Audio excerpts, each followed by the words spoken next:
DK Joshi education में आप सभी का स्वागत है। आज हम पढ़ेंगे ह्यूमन डिजीज़ के पोर्शन के बारे में। ठीक है, तो सबसे पहले बात करते हैं अपन डिजीज़। तो पहले अपन देखते हैं डिजीज़ के बारे में। डिजीज़ को हिंदी में बोला जाता है क्या? रोग। तो रोग होता क्या है? मानव शरीर में रोग की क्या परिभाषा हो सकती है? तो रोग जब किसी व्यक्ति के अंदर होता है तो उसकी जो बॉडी की फिजियोलॉजी है वो बिल्कुल भी चेंज हो जाती है। क्या हो जाती है? जो बॉडी की फिजियोलॉजी है, फिजियोलॉजी का मतलब है कि मानव शरीर के काम जो करता है उसी को क्या बोला जाता है? फिजियोलॉजी। बोले तो क्रियाएं क्या कहलाती हैं? फिजियोलॉजी। अब मानव शरीर की तो फिजियोलॉजी का क्या मतलब होता है? मानव शरीर की क्रियाएं। अब उन क्रियाओं में कोई भी तरीके की बाध्यता आ जाए, क्या आ जाए, कोई बाधा आ जाए या फिर मानव शरीर सही से काम ना करे तो उस स्थिति को हम क्या बोलेंगे? रोग। अब ये रोग कब उत्पन्न होता है हमारे शरीर में? जब कोई बाहर से माइक्रो ऑर्गेनिज्म, सूक्ष्म जीव हमारे शरीर में पहुंच जाए और हमारे शरीर को हानि पहुंचाना चालू कर दे तो क्या हो जाएगा? जब हानि पहुंचाना शुरू कर देगा वो माइक्रो ऑर्गेनिज्म हमारे शरीर को, तो हमारे शरीर क्या करेगा? ढंग से काम नहीं करेगा। तो फिजियोलॉजी क्या हो गई? हमारी बाधित हो गई। तो उसी स्थिति को क्या कहा जाएगा? रोग कहा जाएगा। या फिर हम कह सकते हैं कि सामान्य कार्य करने की जो शक्ति है मानव की, उसमें कोई बाधा आ जाए तो उसी स्थिति को क्या कहेंगे? रोग कहा जाएगा। अब हम बात करते हैं कि डिजीज साइकिल के बारे में। डिजीज साइकिल, रोग चक्र, क्या कहा जाता है डिजीज साइकिल को हिंदी लैंग्वेज में? रोग चक्र। अब ये रोग चक्र क्या दर्शाता है? तो रोग चक्र दर्शाता है जब कोई माइक्रो ऑर्गेनिज्म, सूक्ष्म जीव, रोग उत्पन्न करने वाला कारक हमारे शरीर में प्रवेश करता है। प्रवेश करने के बाद वह कैसे वृद्धि करता है, कैसे रोग उत्पन्न करता है और लास्ट में जब हमें कैसे हम वो रोग रहित हो जाते हैं। तो उसी चीज़ को हम इन 6 स्टेप्स में से 6 चरणों में बताया गया है। ठीक है, तो पहला जो चरण है रोग चक्र का वो है इंक्यूबेशन पीरियड। क्या कहलाता है? इंक्यूबेशन पीरियड, या फिर हम इसको हिंदी में बोलते हैं उद्भवन अवधि। क्या बोला जाता है? उद्भवन अवधि। उद्भवन अवधि का मतलब है जब कोई माइक्रो ऑर्गेनिज्म हमारे शरीर में एंटर करता है। क्या करता है? हमारे शरीर में एंटर करता है और जब तक जितने दिनों के बाद वो पहला साइन सिम्टम नहीं दिखाता, उस अवधि को क्या कहा जाता है? उद्भवन अवधि या फिर इंक्यूबेशन पीरियड। जैसे कि हम बात करते हैं किसी भी रोग का जो सूक्ष्म जीव था, रोग उत्पन्न करने वाला कारक था, वो मेरे शरीर में 1 तारीख को एंटर किया और उसने जो पहला लक्षण दिखाया वो 14 तारीख को दिखाया। तो ये जो अवधि हो गई 1 तारीख से लेके 14 तारीख तक, तो इस अवधि को हम क्या कहेंगे? Incubation period. क्या कहेंगे? Incubation period. अब क्वेश्चन ये बनता है कि 1 से और 14 तारीख इतना समय लगा क्यों लगा इतना समय? तो जब माइक्रो ऑर्गेनिज्म एंटर किया था मेरे शरीर में तो क्या था? वो एक सिंगल था, एक छोटा सा था। हम मेरे शरीर में गया अंदर, अब वो सिंगल पीस तो कुछ कर नहीं सकता, तो उसने क्या किया? मेरे शरीर में जाके खुद की जो संख्या थी उनमें वृद्धि की। उसने अपनी कॉलोनी बना ली, मोहल्ले बना लिए मेरे शरीर के अंदर। फिर उसने मेरे शरीर के अंदर की जो सामान्य कोशिकाएं थी उनको मारना क्या कर दिया? शुरू कर दिया। तो 14 दिन का जो समय लगा उसको मेरे शरीर में पहला लक्षण दिखाने में, तो वो किस वजह से लगा? उसने अपने जो संख्या थी उनमें वृद्धि की, खुद को उसने क्या किया? ताकतवर बनाया। फिर उसने मेरे शरीर की कोशिकाओं पर हमला किया। तो क्या कह सकते हैं अपन? जैसे कि एंट्री ऑफ ऑर्गेनिज्म से लेके और फर्स्ट साइन या सिम्टम दिखाने में जो समय लगता है उसे क्या कहते हैं हम? Incubation period. जैसे कि हम बात करें, जो प्रत्येक डिजीज़ का इंक्यूबेशन पीरियड अलग अलग होता है। कैसा होता है? अलग अलग होता है। हम बात करें कोरोना की, तो कोरोना का जो इंक्यूबेशन पीरियड है वो कितना होता है? 14 दिन। मैक्सिमम कितना होता है? अधिकतम 14 दिन। अब जो 14 दिन का समय क्यों लगा? जब कोरोना का हमारे अंदर क्या गया? माइक्रो ऑर्गेनिज्म गया तो उसने क्या की? वृद्धि। तो कितने दिन लग गए उसको वृद्धि करने में? 14 दिन लग गए। उसके बाद में उसने क्या किया? पहला साइन सिम्टम दिखाया। तो ये कौन सा पीरियड हो गया है? Incubation period. कौन सा? Incubation period. ठीक है, इसी तरह जो टीबी का जो इंक्यूबेशन पीरियड होता है वो कितना होता है? 2 सप्ताह। कितना होता है? 2 से 4 सप्ताह। ये होता है किसका? ट्यूबरकुलोसिस का इंक्यूबेशन पीरियड। ऐसे ही कोरोना का कितना हो गया? 4 से 14 दिन। ऐसे ही जो कोलेरा है, कोलेरा का हो जाता है कुछ घंटों में ही। कितने में? जैसे कि 4 घंटे से 12 घंटे में इस जो कोलेरा का विब्रियो कोलेरी जो माइक्रो ऑर्गेनिज्म है वो क्या कॉज करता है? कोलेरा। और कोलेरा का इंक्यूबेशन पीरियड कितना होता है? 2 से 12 घंटे में। अब ये जो इंक्यूबेशन पीरियड है ये कुछ घंटों से लेके कई सालों तक हो सकता है। जैसे कि लेप्रोसी है, उसका क्या होता है? सालों के अंदर क्या होता है? इंक्यूबेशन पीरियड होता है। तो इंक्यूबेशन पीरियड क्या हुआ? हम अगर नॉर्मल भाषा में कहें तो डेफिनेशन अगर कोई पूछे तो हमारे शरीर के अंदर माइक्रो ऑर्गेनिज्म की एंट्री से लेकर, माइक्रो ऑर्गेनिज्म के सूक्ष्म जीव के प्रवेश से लेकर और पहला साइन सिम्टम दिखाने के जो बीच का समय है, पहला लक्षण दिखाने तक का जो समय है, उसको क्या बोला जाएगा? Incubation period. क्या बोला जाएगा? Incubation period. ठीक है। नेक्स्ट बात करते हैं अपन किसकी? प्रोड्रोमल पीरियड की। क्या? Prodromal period. अब प्रोड्रोमल पीरियड क्या होता है? तो प्रोड्रोमल पीरियड क्या हुआ? इंक्यूबेशन पीरियड में पहला साइन सिम्टम तो दिखा दिया। कौन सा दिखा दिया? पहला साइन सिम्टम तो किसमें दिखा दिया? इंक्यूबेशन पीरियड में। अब प्रोड्रोमल पीरियड में क्या होता है कि जो साइन सिम्टम होते हैं वो तो दिखने लग जाते हैं, कई सारे और भी साइन सिम्टम दिखने लग जाते हैं, लेकिन उस बीमारी का कोई भी डायग्नोसिस हम नहीं कह सकते, डायग्नोसिस हम कंफर्म नहीं कर सकते। किसमें? प्रोड्रोमल पीरियड में। प्रोड्रोमल पीरियड की अगर हम डेफिनेशन बोले तो क्या होगी कि प्रोड्रोमल पीरियड में बीमारी के लक्षण दिखाई देना चालू हो जाते हैं, लेकिन कोई भी कंफर्म डायग्नोसिस बीमारी का नहीं कर सकते। ठीक है। तो प्रोड्रोमल पीरियड क्या हुआ कि बीमारी के लक्षण दिखाई देने लग जाते हैं, लेकिन कोई भी कंफर्म डायग्नोसिस नहीं कर सकते। ठीक है। तो अब बात करते हैं अपन, इधर देखिए थोड़ा सा, ये क्या हो गया? ये मान के चलो कि पहली तारीख हो गई, इसके बाद में ये क्या हो गई? 14 तारीख हो गई। तो ये कौन सा हो गया? Incubation period. क्या हो गया? Incubation period. 1 तारीख को माइक्रो ऑर्गेनिज्म हमारे शरीर में अंदर गया और 14 तारीख को उसने पहला साइन सिम्टम दिखाना स्टार्ट किया। ये कौन सा हो गया? Incubation period. इसके बाद में हम थोड़ा सा ऊपर उठते हैं। ठीक है।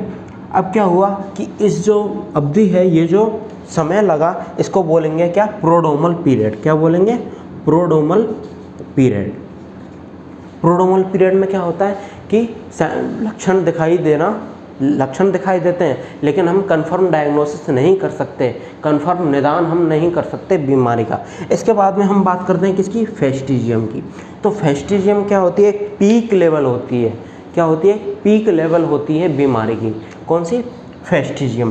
फेस्टिजियम के अंदर जो भी लक्षण होते हैं वो अपनी फुल अवस्था में होते हैं, पूरी ताकत के साथ में बाहर निकलते हैं। क्या? जो लक्षण होते हैं वो बॉडी के अंदर पूरे लक्षण दिखाई देते हैं। अब हम इसमें क्या कर सकते हैं? डायग्नोसिस हो जाता है, बीमारी का पूर्ण रूप से पता चल जाता है। कौन सी स्टेज में? फेस्टिजियम में। कौन सी स्टेज में पता लग जाता है? फेस्टिजियम में। अब फेस्टिजियम में ही डायग्नोसिस हो गया तो यहाँ क्या हो जाता है? ट्रीटमेंट चालू हो जाता है। क्या हो जाता है?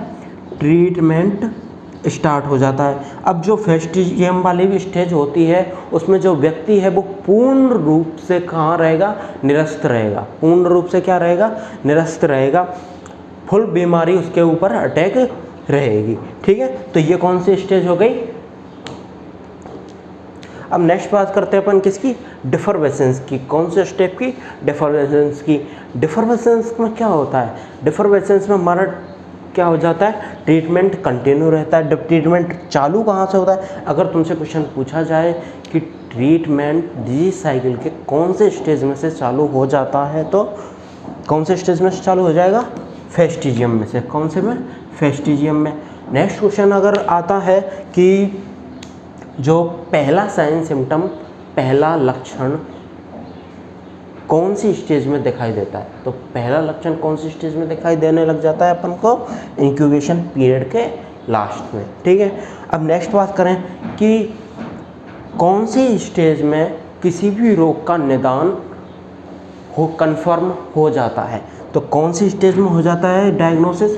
कौन सी स्टेज में कंप्लीट हो जाता है डायग्नोसिस, या फिर पूछा जाए कि लक्षण, साइन या सिम्टम अपने पीक लेवल पर कौन सी स्टेज में होते हैं, तो कौन सी स्टेज में होते हैं, फेस्टिजियम में। कौन सी स्टेज में होते हैं, फेस्टिजियम में, अपने कौन से लेवल पे होते हैं, पीक लेवल पे, जिनके इसी के कारण हमारा जो रोग का डायग्नोसिस है वो कैसा हो जाता है, कंप्लीट या फिर कंफर्म हो जाता है। नेक्स्ट बात करते हैं किसकी, अपन डिफॉर्मेशंस की। डिफॉर्मेशंस के स्टेज के अंदर क्या होता है कि हमने ट्रीटमेंट चालू कर दिया, क्या कर दिया हमने, ट्रीटमेंट चालू कर दिया। अब उस ट्रीटमेंट के कारण क्या हो जाता है कि जो हमारे साइन और सिम्टम हैं वो धीरे धीरे कमज़ोर होना चालू हो जाते हैं, जो हमारी इम्यूनिटी है वो बढ़ना चालू हो जाती है और रोग के कारक को कम करना स्टार्ट कर देती है। क्या कर देती है, रोग के कारकों या फिर जो रोग उत्पन्न करने वाला कारक था, माइक्रो ऑर्गेनिज्म था, उसको मारना स्टार्ट कर देती है, जिसकी वजह से क्या होता है, हमारा शरीर पर जो उसका इफेक्ट था वो कम होना चालू हो जाता है और हमारी जो इम्यूनिटी है वो यहाँ कैसी हो जाती है, काम करना चालू कर देती है। हमारी इम्यूनिटी कैसी होती है, काम करना चालू कर देती है। यहाँ तक तो क्या हुआ कि इंक्यूबेशन पीरियड में क्या हुआ, माइक्रोऑर्गेनिज्म अंदर गया, उसने जो पहला साइन सिम्टम दिखाया, एक इसके बीच की अवधि कौन सी हो गई, इंक्यूबेशन पीरियड। अब इंक्यूबेशन पीरियड के बाद में आती है प्रोड्रोमल पीरियड, जिसके अंदर कुछ संभावित साइन सिम्टम दिखाई देते हैं जिनके द्वारा हम कंफर्म डायग्नोसिस नहीं कर सकते। इसके बाद आती है क्या, फेस्टिजियम, जिसमें क्या होता है कि जो लक्षण होते हैं वो अपने कैसे होते हैं, पीक लेवल पर, चरम स्थिति में होते हैं, इसी वजह से हम क्या कर सकते हैं, डायग्नोसिस कर सकते हैं। अब और ट्रीटमेंट भी चालू हो जाता है, ट्रीटमेंट चालू हो जाता है। अब क्या हुआ, ट्रीटमेंट चालू हो जाने की वजह से हमारी यहाँ इम्यूनिटी ट्रीटमेंट चल रहा था। ट्रीटमेंट में क्या हुआ कि जो माइक्रो ऑर्गेनिज्म था वो कैसा हो गया, कमज़ोर पड़ने लग गया। क्या हो गया, कमज़ोर पड़ने लग गया। अब कमज़ोर पड़ने लग गया तो हमारी इम्यूनिटी ने भी उसकी सहायता की और माइक्रो ऑर्गेनिज्म का धीरे धीरे डिस्ट्रॉय करने लग गई। अब मरीज़ के जो स्वास्थ्य की स्थिति है उसमें हल्का सा सुधार आने लग जाता है। क्या आने लग जाता है, हल्का सा सुधार होने लग जाता है। नेक्स्ट बात आती है किसकी, कन्वल्सेंस की। कौन सी, कन्वल्सेंस की। अब कन्वल्सेंस जो स्थिति है इसमें मरीज की हालत में काफ़ी हद तक सुधार हो जाता है। क्या हो जाता है, मरीज की स्थिति में काफ़ी हद तक सुधार हो जाता है। मरीज जो है अपने नियमित क्रियाओं को सामान्य रूप से करने लग जाता है। कौन सी स्थिति में, कन्वल्सेंस स्थिति में। अब आपसे क्वेश्चन पूछा जाए कि कौन कौन सी स्टेज में मरीज का ट्रीटमेंट कंटिन्यू चलता रहता है, तो फेस्टिजियम, डिफॉर्मेशंस और कन्वल्सेंस, इन तीनों स्थितियों में क्या हो जाता है, जो ट्रीटमेंट है वो कंटिन्यू रहता है, चलता रहता है। नेक्स्ट बात करते हैं अपन किसकी, डिफेक्शन की। क्या हो जाता है, डिफेक्शन एक ऐसी स्थिति है जिसमें मरीज पूर्ण रूप से स्वस्थ हो जाता है। कैसा हो जाता है, पूर्ण रूप से स्वस्थ हो जाता है। कौन सी स्थिति में, डिफेक्शन में। कौन सी में, डिफेक्शन में जो मरीज है वो पूर्ण रूप से कैसा हो जाता है, स्वस्थ हो जाता है। तो स्वस्थ हो जाता है क्यों, क्योंकि जो माइक्रोऑर्गेनिज्म था वो नष्ट हो गया। ट्रीटमेंट की वजह से सारे जो साइन सिम्टम लक्षण आ रहे थे वो भी कैसे हो गए, बंद हो गए। अब कोई सा भी साइन सिम्टम दिखाई नहीं दे रहा। जो मरीज है वो पहले की तरह कैसा है, हष्ट-पुष्ट है, जो पहले बीमारी से पहले था वैसे ही सारे काम अब कर रहा है। तो एक बार हम फिर से रिवाइज कर लेते हैं इस डिजीज साइकिल को।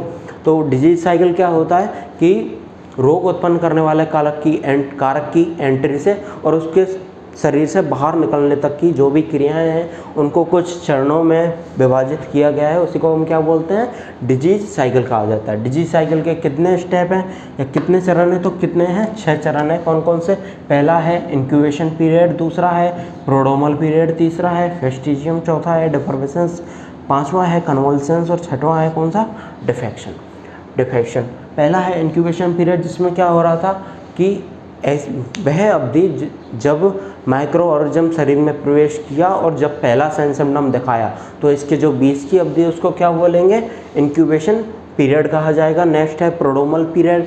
प्रोड्रोमल पीरियड में क्या होता है, कुछ साइन सिम्टम दिखाई देने लग जाते हैं लेकिन उनकी वजह से कोई भी कंफर्म डायग्नोसिस बीमारी का नहीं होता, जो निदान है बीमारी का वो नहीं हो पाता। नेक्स्ट है कौन सी, फेस्टिजियम। फेस्टिजियम में क्या होता है, साइन सिम्टम अपने पीक लेवल पर चरम स्थिति में होते हैं। जितने भी साइन सिम्टम दिखाई देने लग जाते हैं वो दिखाई देते हैं जितने भी दिखाई देने होते हैं अपनी चरम स्थिति में होता है। जो पेशेंट है वो बिल्कुल ही जो खटिया पकड़ लेता है, ठीक है। कौन सी स्टेज में? फेस्टिजियम में, ठीक है। ट्रीटमेंट भी कहाँ से चालू हो जाता है? फेस्टिजियम से चालू हो जाता है। नेक्स्ट बात करते हैं अपन किसकी? डिफर्वेसेंस की। कौन सी स्थिति की? डिफर्वेसेंस की। डिफर्वेसेंस में क्या होता है कि जो ट्रीटमेंट है वो चालू हो जाता है। ट्रीटमेंट की वजह से क्या हो जाता है? इम्यूनिटी थोड़ी सी पावर में आ जाती है। पावर में आ जाती है तो माइक्रो ऑर्गेनिज्म को नष्ट करने लग जाती है, ठीक है। नष्ट करने लग जाती है तो उससे मरीज को थोड़ा बहुत सहारा मिलता है, थोड़ा बहुत उसमें फ़ायदा देखने को मिलता है मरीज़ को खुद में। नेक्स्ट बात करते हैं किसकी? कन्वल्सेंस की। कन्वल्सेंस में मरीज़ जो है अपनी एनर्जी को रीस्टोर होने लग जाते हैं। अपनी एनर्जी को क्या महसूस करता है? रीस्टोर महसूस करता है। और यहाँ तक क्या होता है? ट्रीटमेंट की लास्ट स्टेज चल रही होती है, ठीक है। नेक्स्ट बात करते हैं किसकी अपन? डिफेक्शन की। तो डिफेक्शन क्या होता है? डिफेक्शन के अंदर मरीज पूर्ण रूप से स्वस्थ हो जाता है। जो माइक्रो ऑर्गेनिज्म उसके अंदर गया था वो पूर्ण रूप से शरीर से बाहर निकल जाता है, ठीक है। तो आज क्या हो गया अपना? मानव रोग। मानव रोग का जो टॉपिक था पहला क्या था? डिजीज साइकिल, रोग चक्र, वो यहाँ कंप्लीट होता। तो नेक्स्ट आज हमारा कौन सा टॉपिक पूरा हो गया? Disease cycle. नेक्स्ट वीडियो में हम बात करेंगे portal of entry and portal of exit की। इसका मतलब है कि कौन कौन से वो रास्ते हैं जिनके द्वारा जो सूक्ष्म जीव है हमारे शरीर में एंट्री करता है, और कौन से वो रास्ते हैं जिनके द्वारा जो माइक्रो ऑर्गेनिज्म है वो शरीर से बाहर निकल जाता है। तो जुड़े रहिए आप हमारे चैनल के साथ।